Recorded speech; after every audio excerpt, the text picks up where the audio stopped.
नमस्कार साथियों। जैसा कि पॉलिटी में जो हमारा टॉपिक चल रहा था वह था मूल अधिकार अर्थात फंडामेंटल राइट्स। इनके बारे में हम चर्चा कर रहे थे। देखते हैं आज संक्षेप में हमने चर्चा की थी कि जितने भी मूल अधिकार हैं सभी के बारे में देखा था हमने कि संविधान में मूल अधिकारों का जो वर्णन किया गया है वह 6 प्रकार के हैं। और सबसे पहले अर्थात संविधान में मूल रूप से जो अधिकार थे वह 7 अधिकार थे। 7वें अधिकार को हटा दिया गया था अर्थात संपत्ति का जो अधिकार था उसे हटा के अनुच्छेद 300 क में जोड़ दिया गया, तो वह विधिक अधिकार है। अब हम देखते हैं आज से इसमें कि पहला जो हमारा अधिकार है वह है समता का अधिकार। समता के अधिकार से तात्पर्य है कि इसमें विधि के समक्ष समानता एवं विधियों का संरक्षण किया गया है। तो इसके बारे में चर्चा करते हैं। विधि के समक्ष समानता से तात्पर्य है कि कानून के समक्ष सभी को समान माना जाएगा अर्थात संविधान के अकॉर्डिंग कानून में सभी समान होंगे। मूल वंश, जाति या किसी पे धन अधिक होने के कारण उसे ऐसा नहीं कि उससे विधि का जो अंतर किया जाए अर्थात कानूनी रूप से किसी को विभिन्न नहीं माना जाएगा अर्थात उसके साथ भेदभाव नहीं किया जाएगा। इसी प्रकार से हम देखते हैं विधि का समान संरक्षण। विधि का समान संरक्षण से तात्पर्य है कि विधि भारत जो है एक विषमता वाला राज्य है अर्थात विषमता से तात्पर्य कि इसमें सभी समाज के सभी वर्ग के लोग रहते हैं और सभी की परंपराएं अलग अलग हैं अर्थात विधि के समान संरक्षण से तात्पर्य है कि किसी उक्त व्यक्ति के साथ अर्थात इससे तात्पर्य है कि सभी को समान नहीं समझा जाएगा अर्थात समान के साथ समान व असमान के साथ असमान व्यवहार किया जाएगा। समान से तात्पर्य ऐसा नहीं है कि सभी नागरिकों के समक्ष एक ही व्यवहार किया जाए अर्थात हम कह सकते हैं कि सभी पुरुषों के सामने अलग जो व्यवहार किया जाएगा वही व्यवहार न कि महिलाओं के साथ पेश किया जाएगा और न बच्चों के साथ पेश किया जाएगा अर्थात महिलाओं के लिए अलग व्यवहार होगा, बच्चों के लिए अलग व्यवहार होगा और पुरुषों के लिए अलग व्यवहार है। इससे तात्पर्य है कि विधि का समान संरक्षण है अर्थात विधि का समान संरक्षण जो है वह सभी वर्गों में अलग अलग माना जाएगा। अब ऐसा नहीं है कि टैक्स में छूट दे दी जाए अर्थात कर में सभी को समान मान लिया जाए, तो ये कहीं से भी उचित नहीं होगा क्योंकि टैक्स के रूप में कोई ज़्यादा धन कमाता है अर्थात उसकी इनकम ज़्यादा है तो वह ज़्यादा टैक्स भरेगा, जिसकी कम इनकम है वह कम भरेगा और जो उस दायरे में नहीं होगा वह कर नहीं भरेगा। अब ये नहीं कह सकते कि सभी को समान अधिकार इसमें भी दे दिया जाए, तो ये कहीं ना कहीं विषमता मानी जाती है। चलिए देखते हैं। तो इसमें पहला हमारा जो है अनुच्छेद 14 में बताया गया है कि विधि के समक्ष समता या विधि का समान संरक्षण। इनकी चर्चा की गई है। तो हम सबसे पहले देखते हैं कि समता का अधिकार। समता का अधिकार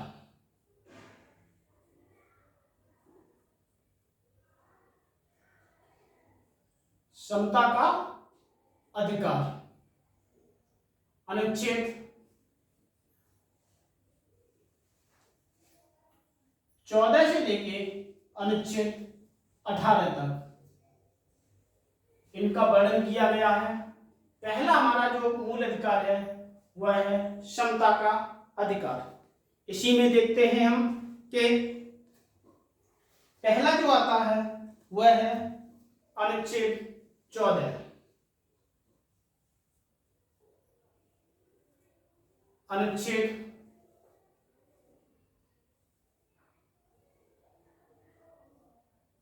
14। अनुच्छेद 14 में देखते हैं कि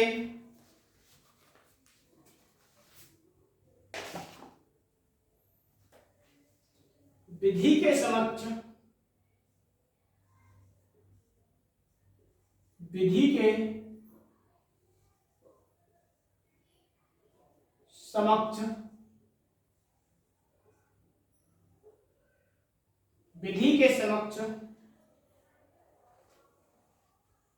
समानता।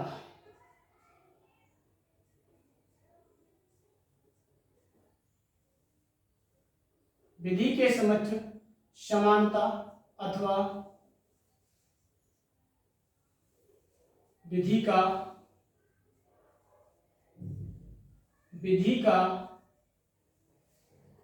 समान संरक्षण। विधि का समान संरक्षण संरक्षण। तो ये है हमारा पहला अनुच्छेद 14। अनुच्छेद 14 में बताया गया है कि विधि के समक्ष समानता अथवा विधि का समान संरक्षण। देखते हैं इसमें कि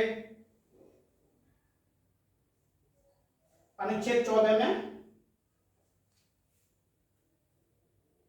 विधि के समक्ष विधि के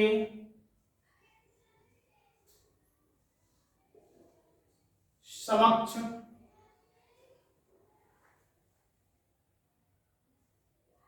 समानता।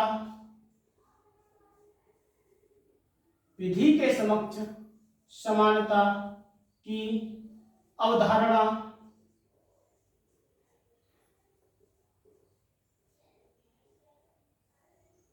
विधि के समक्ष समानता की अवधारणा ब्रिटेन से ली गई है। विधि के समक्ष समानता की अवधारणा ब्रिटेन से ली गई है। ब्रिटेन से ली गई है।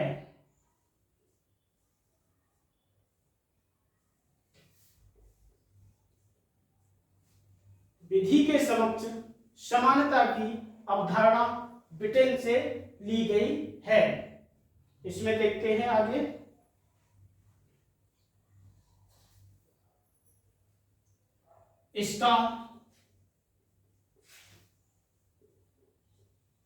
इसका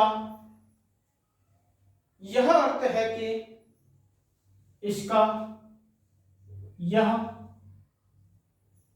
अर्थ है कि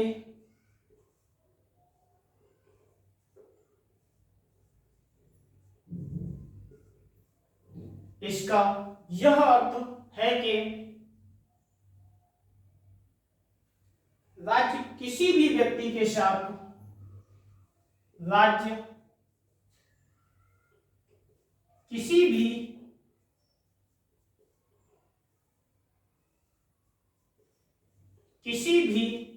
व्यक्ति के साथ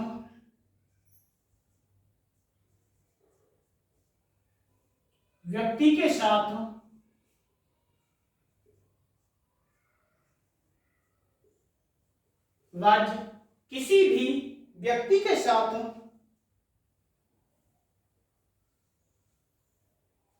किसी भी आधार पर किसी भी आधार पर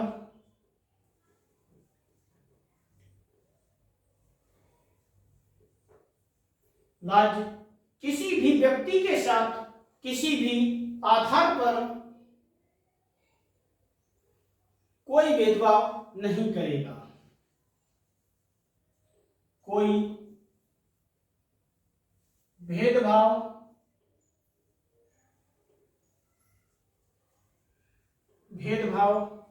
नहीं करेगा।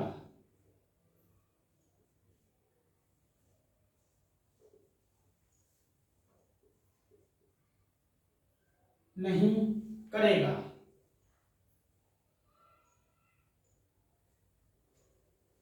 विधि के समक्ष समानता की अवधारणा ब्रिटेन से ली गई है।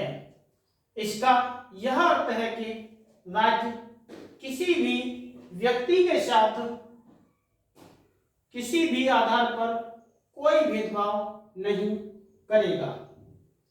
अर्थात ऐसा नहीं है कि अमीर के साथ अलग व्यवहार किया जाए और गरीब के साथ अलग व्यवहार किया जाए।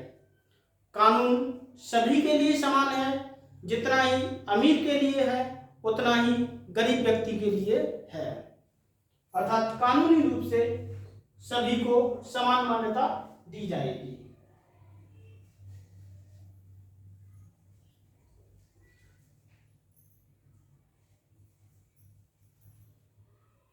विधि का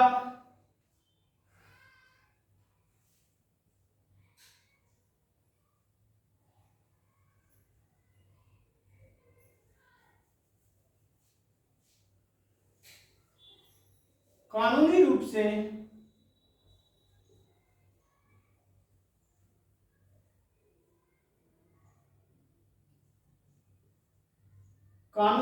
से नहीं, संवैधानिक रूप से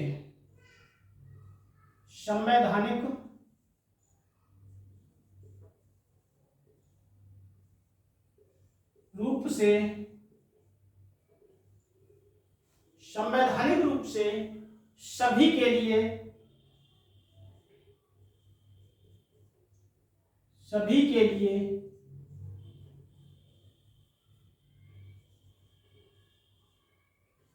समान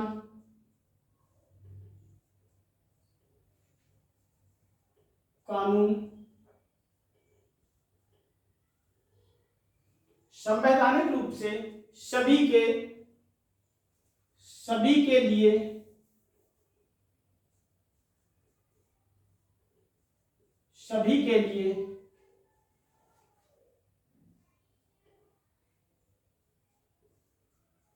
समान कानून है। संवैधानिक रूप से सभी के लिए समान कानून है, अर्थात कानूनी रूप से सभी को समान माना गया है।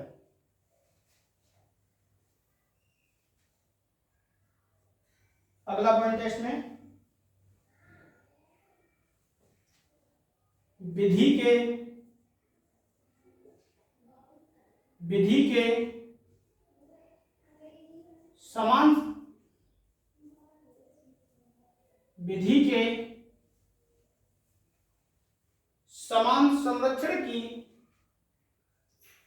के समान संरक्षण की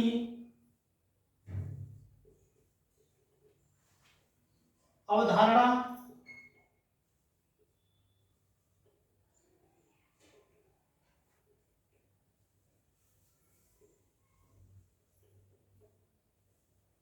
विधि के समान संरक्षण की अवधारणा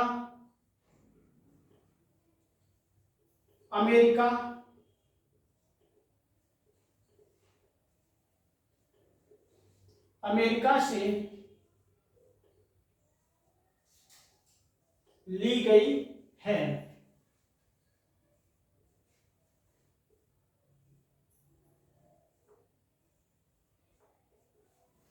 विधि के समान संरक्षण की अवधारणा अमेरिका से ली गई है।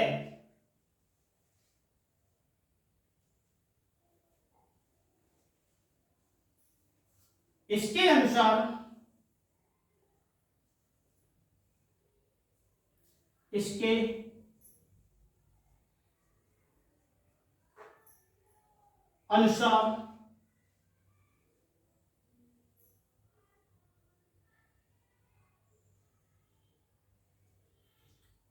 समान लोगों के साथ समान लोगों के साथ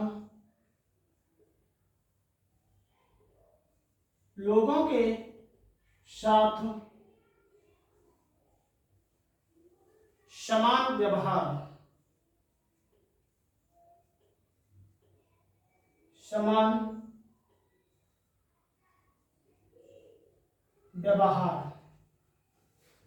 इसके अनुसार समान लोगों के साथ समान व्यवहार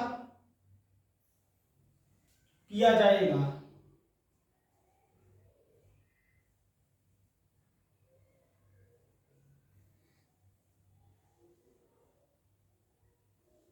समान व्यवहार किया जाएगा।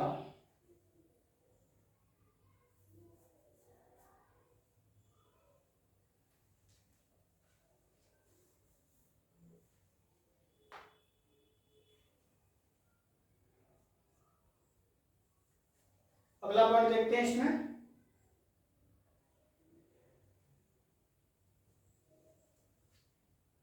राष्ट्रपति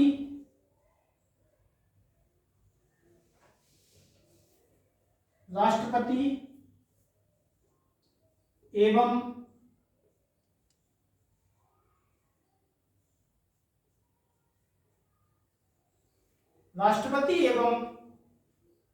राज्यपाल को अनुच्छेद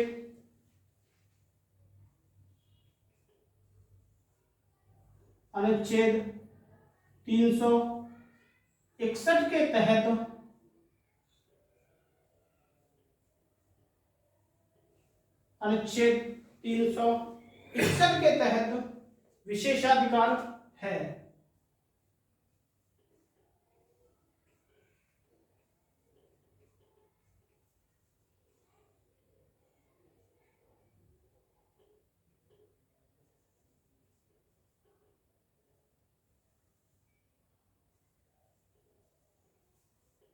विशेषाधिकार है।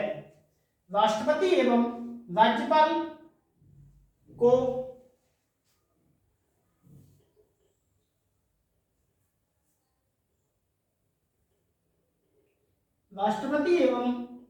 राज्यपाल को अनुच्छेद 361 के तहत विशेषाधिकार है।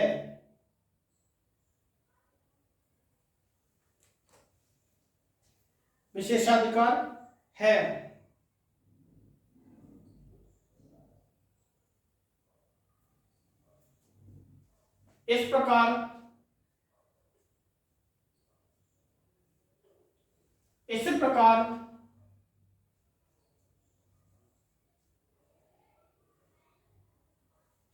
प्रकार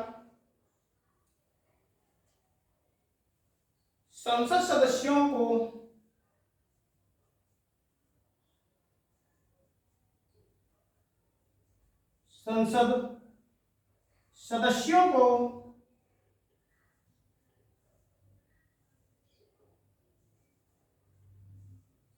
इस प्रकार से संसद सदस्यों को अनुच्छेद 105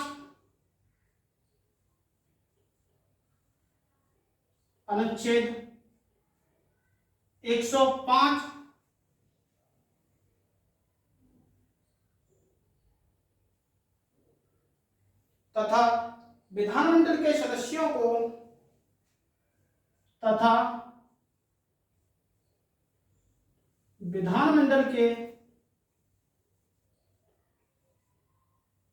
विधानमंडल के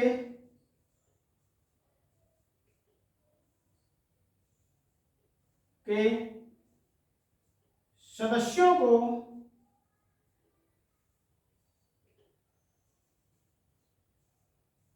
विधानमंडल के सदस्यों को अनुच्छेद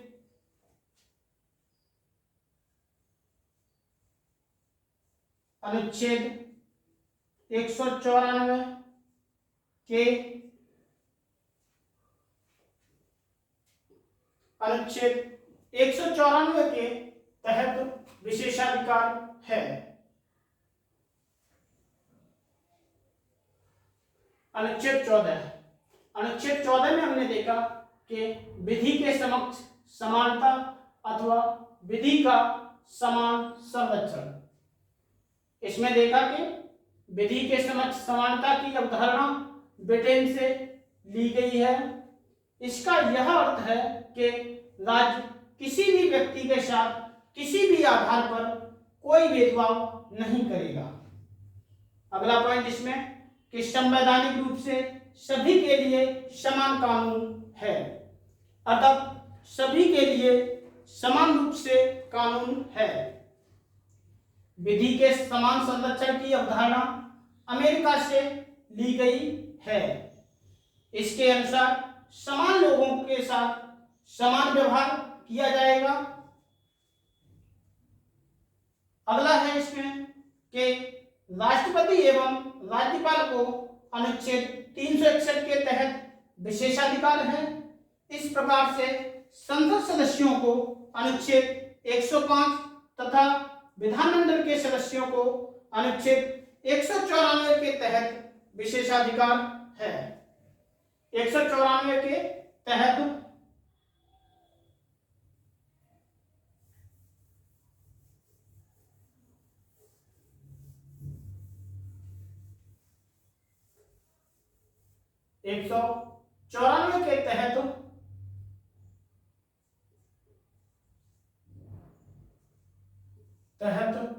विशेषाधिकार है।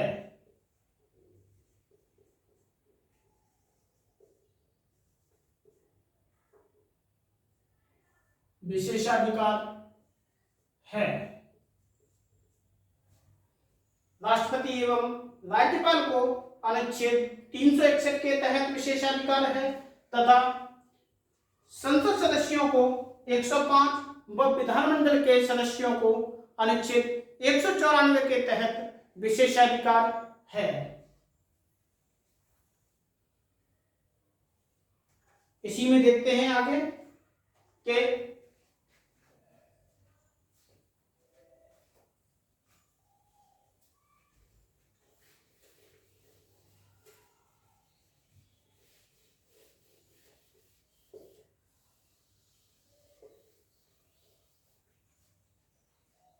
अगला पॉइंट है इसमें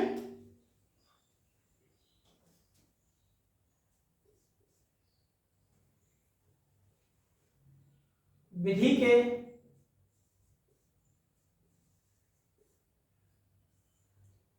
के समान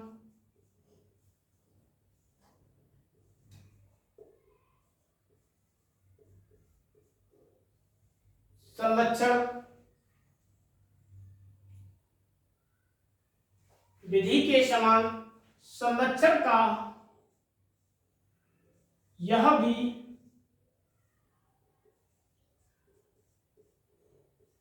अभिप्राय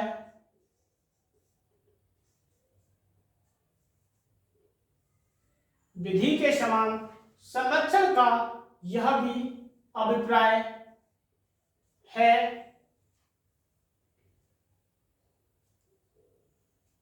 यह भी अभिप्राय है कि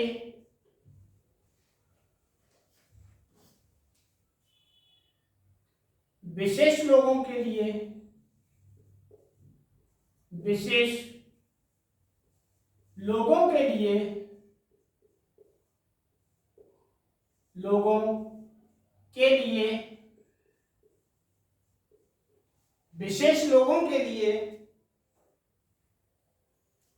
विशेष प्रावधान विशेष प्रावधान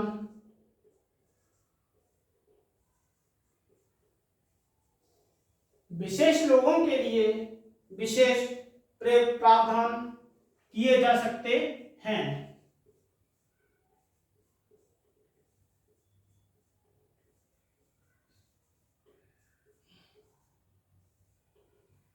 विशेष लोगों के लिए विशेष प्रावधान किए जा सकते हैं।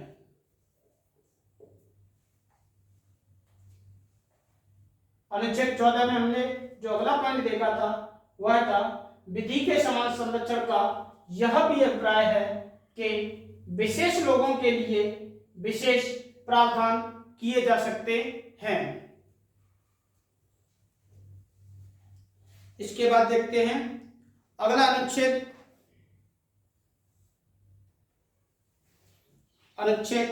15। अनुच्छेद 15 को देखते हैं। इसके बाद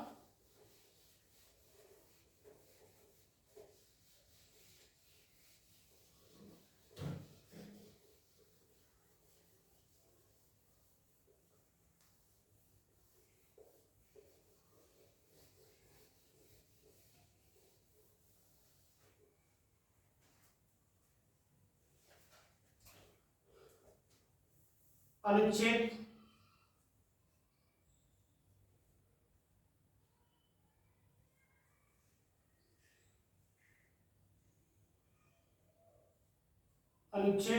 15।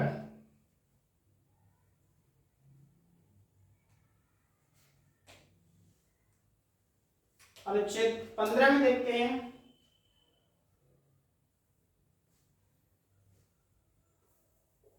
इसका सबखंड है अनुच्छेद 15(1). इसमें कहा गया है कि राज्य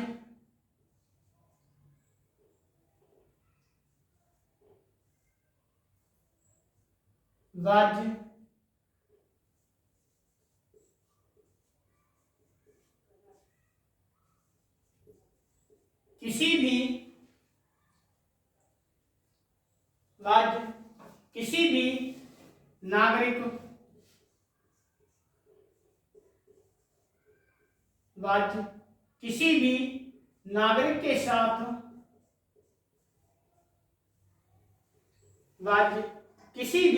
नागरिक के साथ धर्म, नस्ल,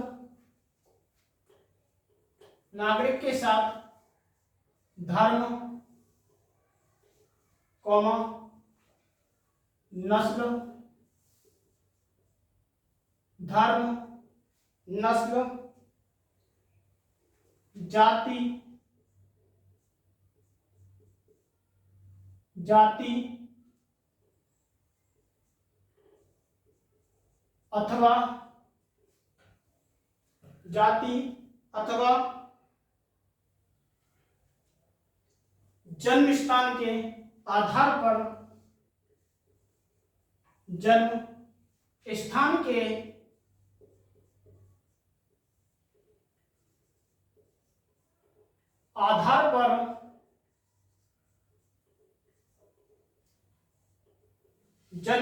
के आधार पर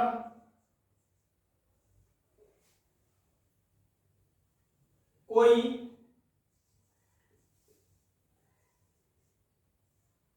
भेदभाव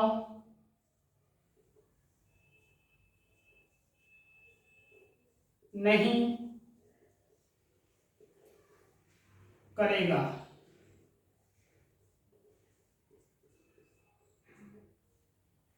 अनुच्छेद 15(1) में कहा गया है कि राज्य किसी भी नागरिक के साथ धर्म, नस्ल, जाति अथवा जन्म स्थान के आधार पर कोई भेदभाव नहीं करेगा।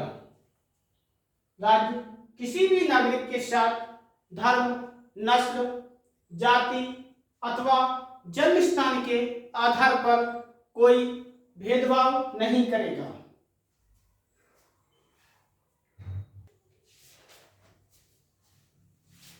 अगला है अनुच्छेद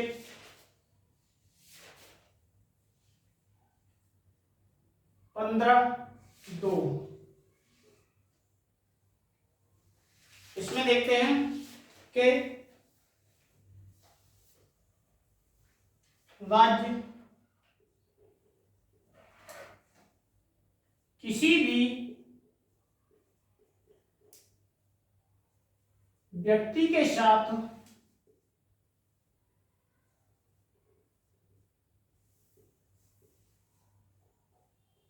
राज्य किसी भी व्यक्ति के साथ धर्म,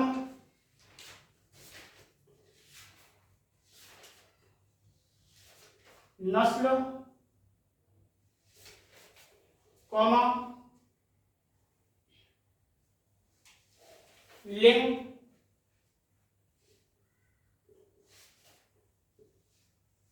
तथा जन्म स्थान के आधार पर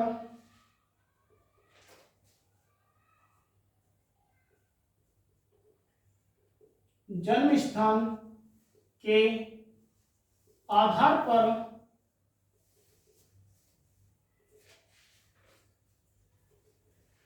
राज्य किसी व्यक्ति के साथ धर्म, नस्ल, लिंग तथा जन्म स्थान के आधार पर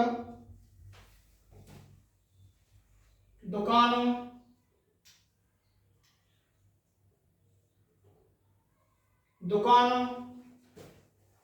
कौमा, भोजनालयों,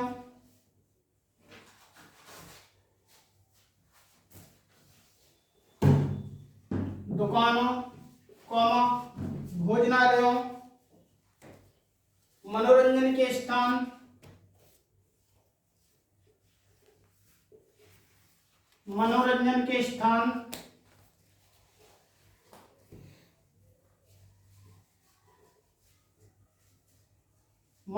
के स्थान,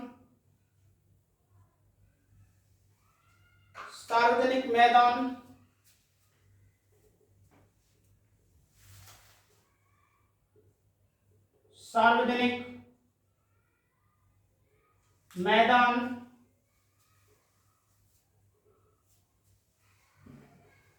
मनोरंजन के स्थान, सार्वजनिक मैदान, तालाब,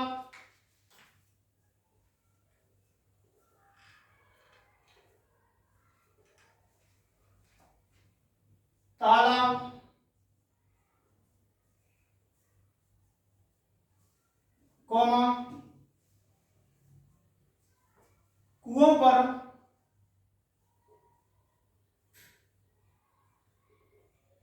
पर कोई भेदभाव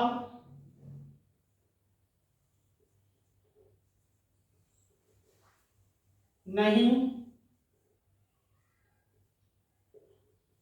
किया जाएगा।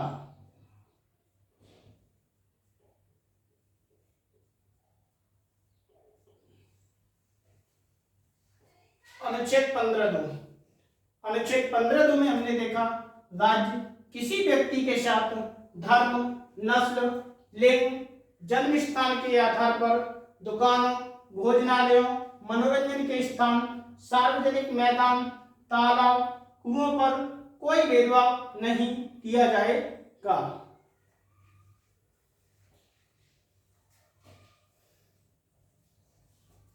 इसके बाद देखते हैं अनुच्छेद 15(3) अनुच्छेद 15(3) के अंतर्गत देखते हैं कि राज्य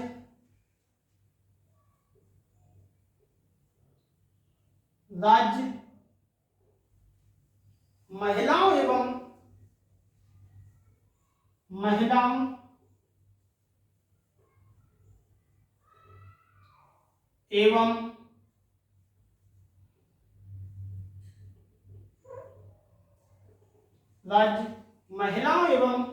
बच्चों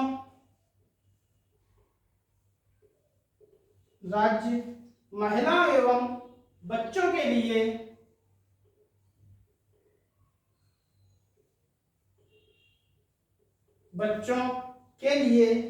विशेष प्रावधान करेगा।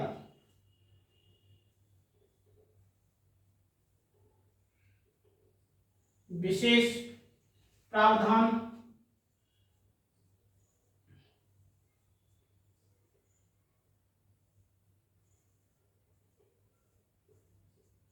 करेगा। राज्य महिलाओं एवं बच्चों के लिए विशेष प्रावधान करेगा। तो ये हमने देखा अनुच्छेद 15 में कि अनुच्छेद 15 के तहत कहा गया कि राज्य किसी भी नागरिक के साथ धर्म, नस्ल, जाति अथवा जन्म स्थान के आधार पर कोई भेदभाव नहीं करेगा। दूसरा देखा हमने 15(2) के तहत कि राज्य किसी व्यक्ति के साथ धर्म, जाति, नस्ल एवं जन्म स्थान के आधार पर दुकानों, भोजनालयों, मनोरंजन के स्थान, तालाब, कुओं व सार्वजनिक स्थानों पर कोई भेदभाव नहीं किया जाएगा। अनुच्छेद 15(3) के तहत हमने देखा कि राज्य महिलाओं एवं बच्चों के लिए विशेष प्रावधान करेगा।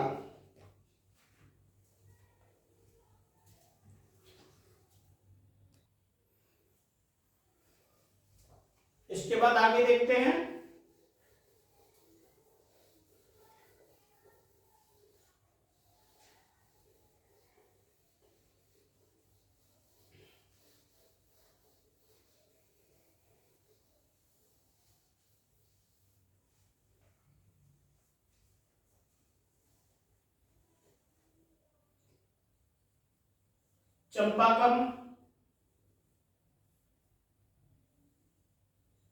चंपाकम, दोराइजन,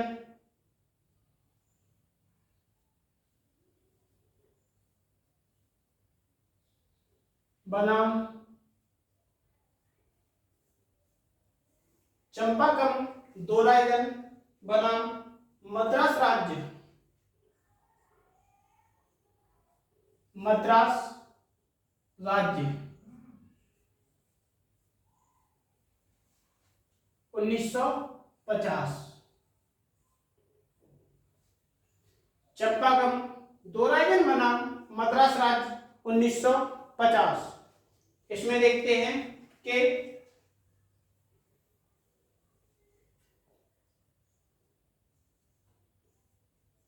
इस मामले में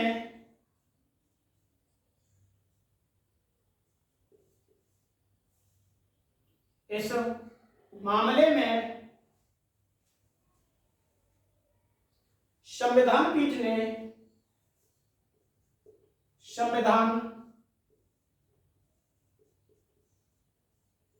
पीठ ने इस मामले में संविधान पीठ ने मद्रास के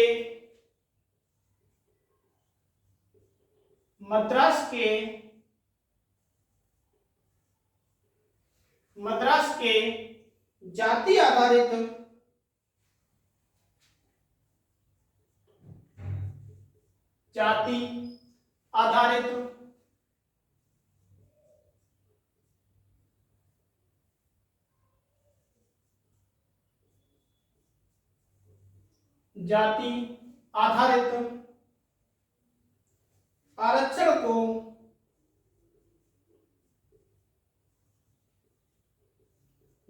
आधारित आरक्षण को समाप्त किया।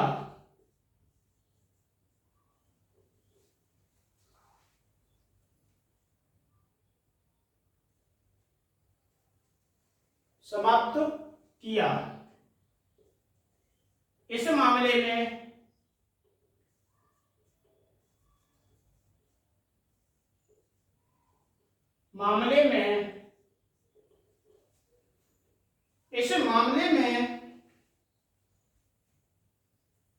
दिए गए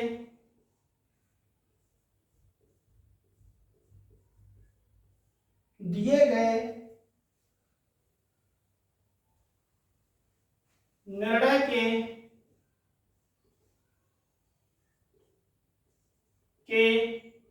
प्रभाव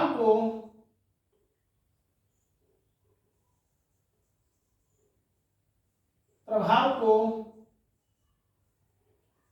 समाप्त, इस मामले में दिए गए निर्णय के प्रभाव को समाप्त करते हुए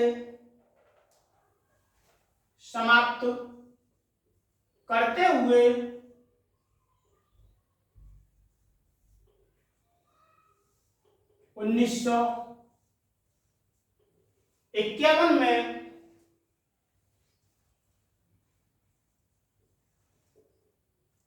प्रथम संविधान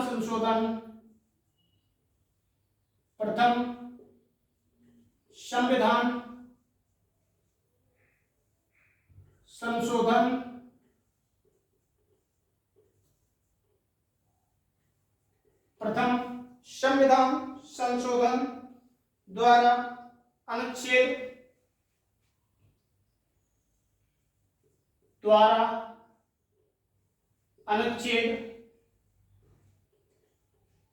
15 के तहत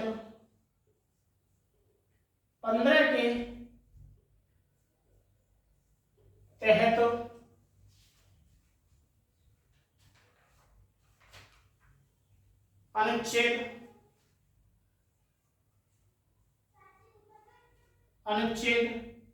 15(4) नामक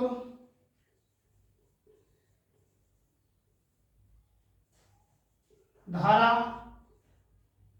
जोड़ी गई।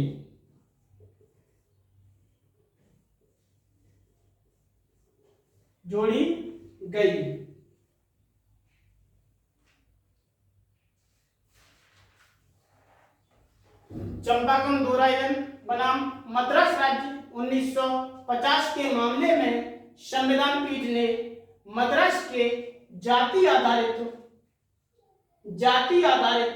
आरक्षण को समाप्त किया। इस मामले में दिए गए निर्णय के प्रभाव को समाप्त करते हुए 1951 में प्रथम संविधान संशोधन द्वारा अनुच्छेद 15 के तहत अनुच्छेद 15(4) नामक धारा जोड़ी गई। इसमें कहा गया कि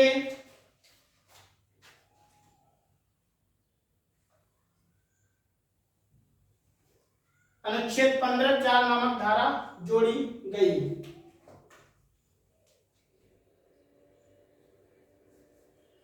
अनुच्छेद 15(4)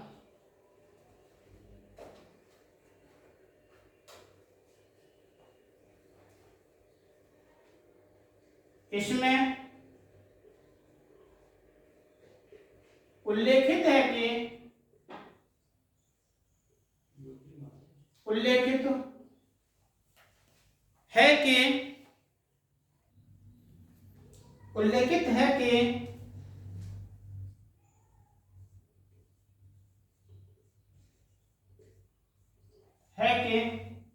राज्य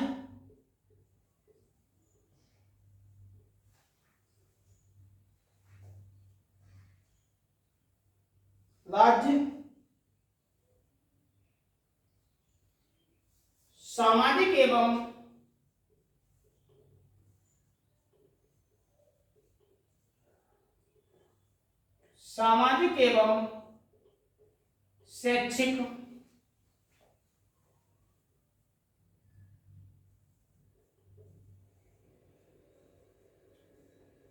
इसमें उल्लेखित है कि राज्य सामाजिक एवं शैक्षिक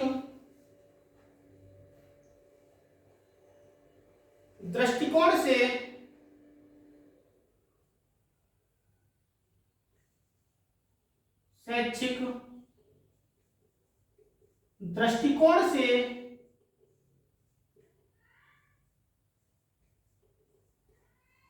सामाजिक एवं शैक्षिक दृष्टिकोण से पिछड़े हुए नागरिकों पिछड़े हुए नागरिकों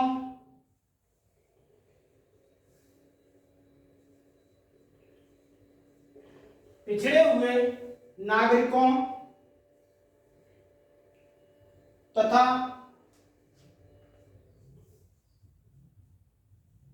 अनुसूचित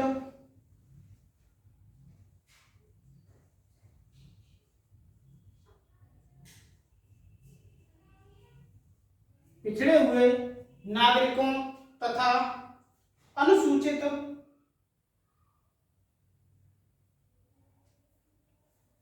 जाति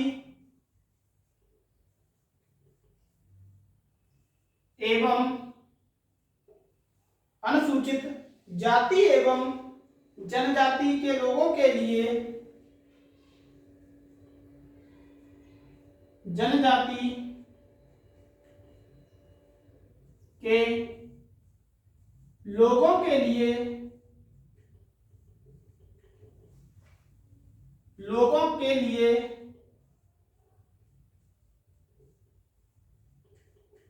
अनुसूचित जाति एवं जनजाति के लोगों के लिए शिक्षण संस्थानों में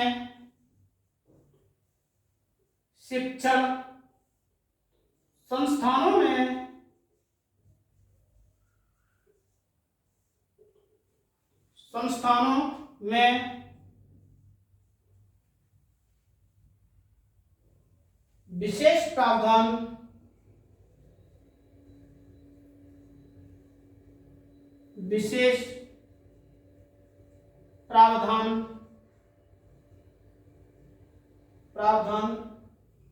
कर सकेगा।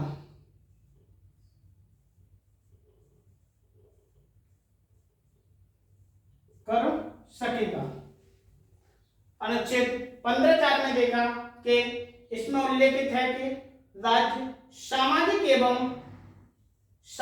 एवं शैक्षिक दृष्टिकोण से पिछड़े हुए नागरिकों तथा अनुसूचित जाति एवं जनजाति के लोगों के लिए शिक्षण संस्थानों में विशेष प्रावधान कर सकेगा, अर्थात आरक्षण दे सकेगा। तो ये हमने देखा अनुच्छेद 15(4). इसके बाद देखते हैं हम आगे। तो इसमें चंपाकन दोराईचंद बनाम मद्रास राज्य 1950 के मामले में कहा गया कि संविधान पीठ ने मद्रास के जाति आधारित आरक्षण को समाप्त किया। इस मामले में निर्णय के प्रभाव को समाप्त करते हुए 1951 में प्रथम संविधान संशोधन द्वारा अनुच्छेद 15 के तहत अनुच्छेद 15(4) नामक धारा जोड़ी गई। जो धारा जोड़ी गई तो उसमें कहा गया कि सामाजिक एवं शैक्षिक दृष्टिकोण से पिछड़े हुए नागरिकों तथा अनुसूचित जाति एवं जनजाति के लोगों के लिए शिक्षण संस्थानों में विशेष प्रावधान कर सकेगा, न कि जातिगत जो आधारित आरक्षण था उसे समाप्त करते हुए सामाजिक दृष्टिकोण से और शैक्षिक रूप से जो पिछड़े हुए लोग थे उसके आधार पे आरक्षण देने की बात कही गई। इसके बाद देखते हैं अगला।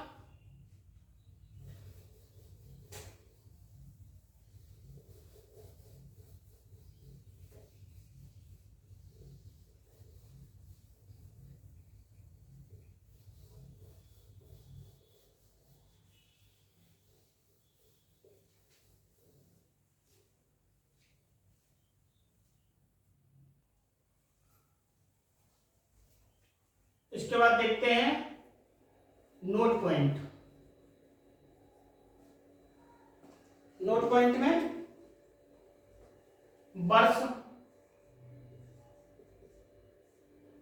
2006 में 93वें संविधान संशोधन द्वारा 93वें संविधान संशोधन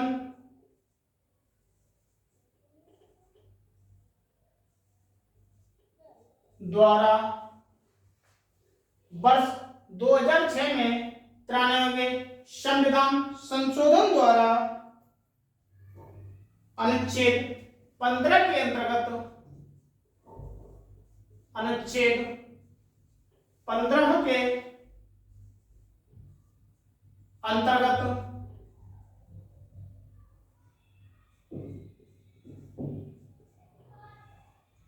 अनुच्छेद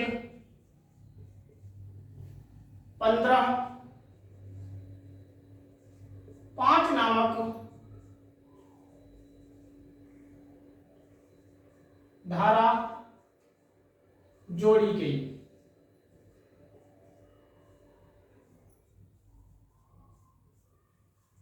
वर्ष 2006 में 93वें संविधान संशोधन द्वारा अनुच्छेद 15 के अंतर्गत अनुच्छेद 15(5) नामक धारा जोड़ी गई।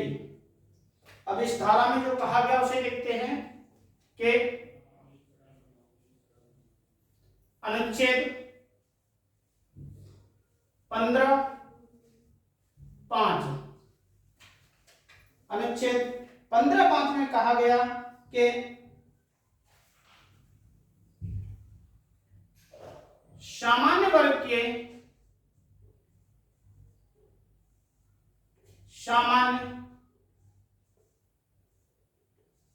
के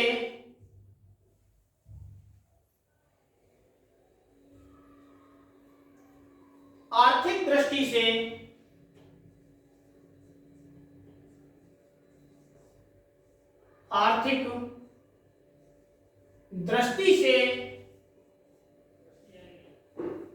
सामान्य वर्ग के आर्थिक दृष्टि से पिछड़े हुए लोगों को आर्थिक दृष्टि से पिछड़े हुए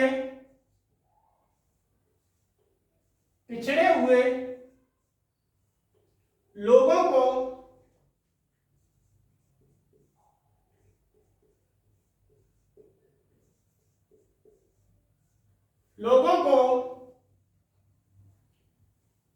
शिक्षण संस्थानों में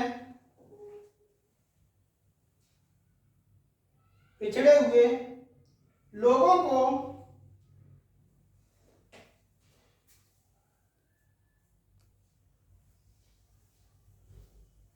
को शिक्षण संस्थानों में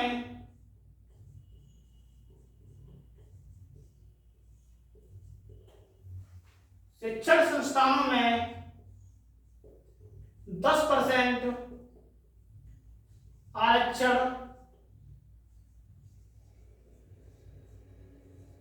आरक्षण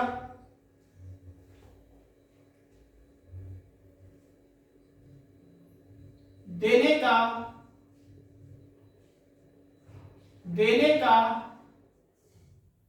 प्रावधान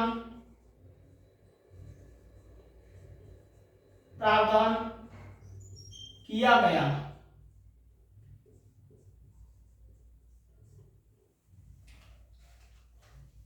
यह अनुच्छेद 15(6) है।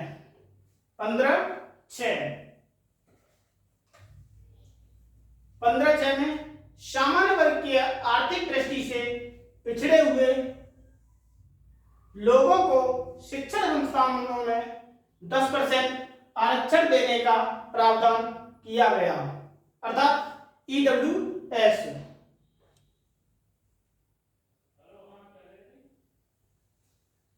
इसे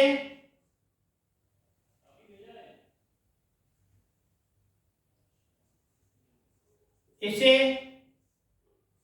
103वें संविधान संशोधन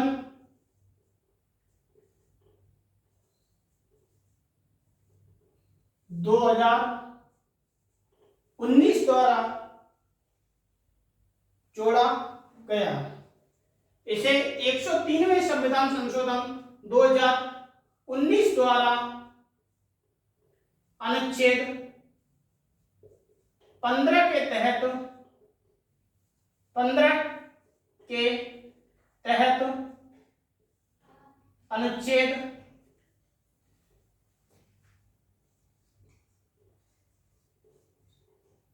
15(6) में जोड़ा गया।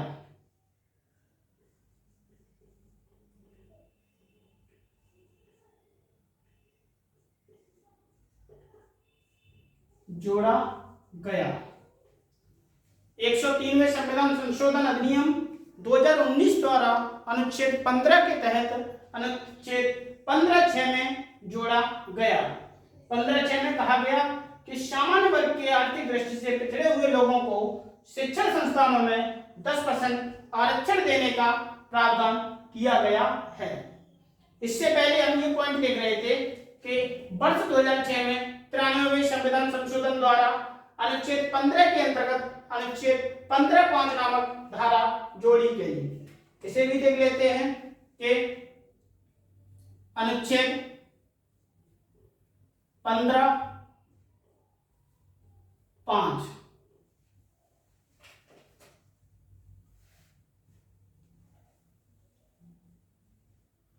इसमें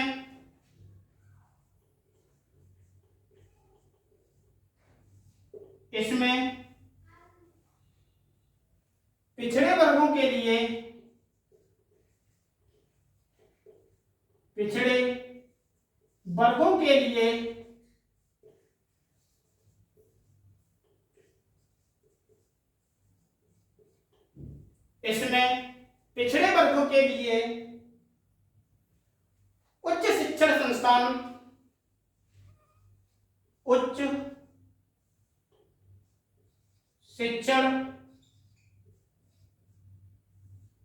संस्थान इसमें पिछड़े वर्गों के लिए उच्च शिक्षण संस्थान कॉमा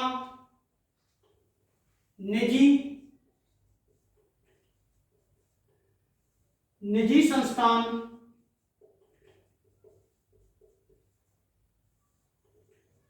कॉमा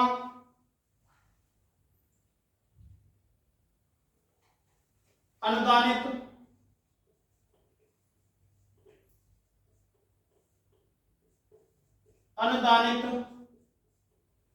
कॉमा गैर अनुदानित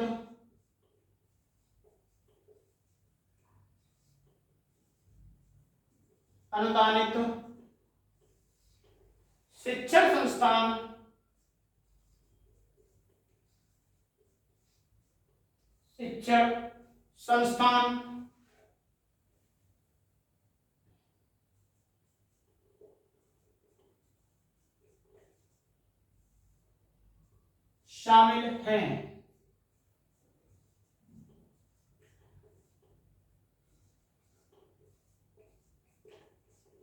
शामिल हैं। अनुच्छेद 15(5) में हमने देखा कि पिछड़े वर्गों के लिए उच्च शिक्षण संस्थान, निजी संस्थान, अनुदानित, गैर अनुदानित शिक्षण संस्थान शामिल हैं। तो इस प्रकार से आज की क्लास में हमने देखा कि अनुच्छेद 14 और अनुच्छेद 15 के बारे में देखा। इससे आगे कल देखते हैं, कल की क्लास में। आज के लिए इतना ही। धन्यवाद।